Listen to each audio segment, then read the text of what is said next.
4 പതിറ്റാണ്ടോളമായി മലയാള സിനിമയിൽ ശോഭിച്ചു നിൽക്കുന്ന സൂപ്പർ താരമാണ് മോഹൻലാൽ.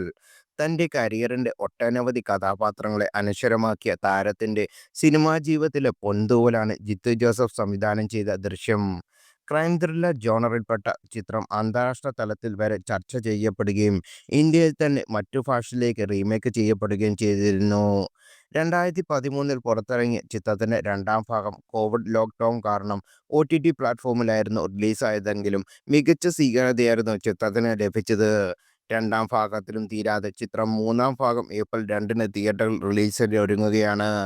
ഇപ്പോൾ റിലീസിന് ഇനി ഒരു മാസം ശേഷിക്കെ കേരളത്തിലെ പല തിയേറ്ററുകളും അൺഒഫീഷ്യലായി ദൃശ്യം 3യുടെ ബുക്കിംഗ് ആരംഭിച്ചതായതും ഓപ്പണിംഗ് ഡേ അടക്കം ആദ്യ ആഴ്ചയിലേക്കുള്ള ഭൂരിഭാഗം ടിക്കറ്റുകളും വിറ്റഴിച്ചതായി ഇപ്പോൾ റിപ്പോർട്ടുകൾ പുറത്തുവരുന്നു.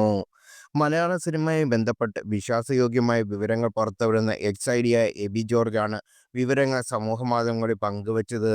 ദൃശ്യം സീരീസിൽ പുറത്തിറങ്ങിയ 2 ചിത്രങ്ങളുടെയും ഹൈലൈറ്റ് എന്ന് പറയുന്നത് ക്ലൈമാക്സ് രംഗങ്ങളിൽ പുറത്തുവിടുന്ന ട്വിസ്റ്റ് തന്നെയായിരുന്നു.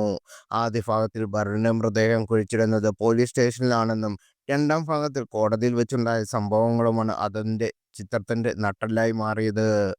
അത്രയും നേരം പ്രേക്ഷകർ ബിൽഡ് ചെയ്യുന്ന ത്രില്ലിംഗ് എക്സ്പീരിയൻസ് അതിന്റെ പരകോടിയിലെത്തിക്കുകയും ആ നിമിഷത്തിൽ തന്നെയാണ്.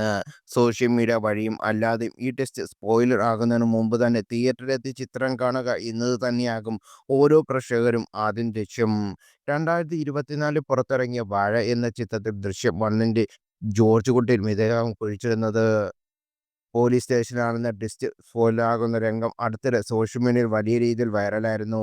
ദൃശ്യം 3-ക്കൊപ്പം ഗ്ലാസ് റിലീസിന് വാഴ 2 എത്തുന്നത് പ്രത്യേകതയും ഏപ്രിൽ 2-നുണ്ട്.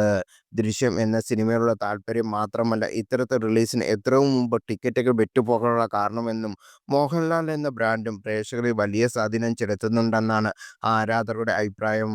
കഴിഞ്ഞ വർഷം പുറത്തിറങ്ങിയ മോഹൻലാൽ ചിത്രം എമ്പുരാന്റെ റിലീസ് സമയത്ത് തൃശൂരിലെ പ്രസിദ്ധമായ രാഗം തിയേറ്ററിൽ 14 ദിവസത്തിലോ ടിക്കറ്റുകൾ വിറ്റുപോയതും വലിയ ചർച്ചയായിരുന്നു. മലയാളം വേർഷൻ പുറത്തിറങ്ങുന്നതിന് മാസങ്ങൾ മുമ്പ് തന്നെ ഹിന്ദി റീമേക്കിന് വേണ്ടി ബോളിവുഡ് വമ്പന്മാരായ പനോരമ സ്റ്റുഡിയോസ് ഭീമമായ തുകയ്ക്ക് ചിത്രത്തിന്റെ റൈറ്റ്സ് സ്വന്തമാക്കി ദൃശ്യം 3ക്കുള്ള ഹൈപ്പ് ഉയർത്തിയിട്ടുണ്ട്.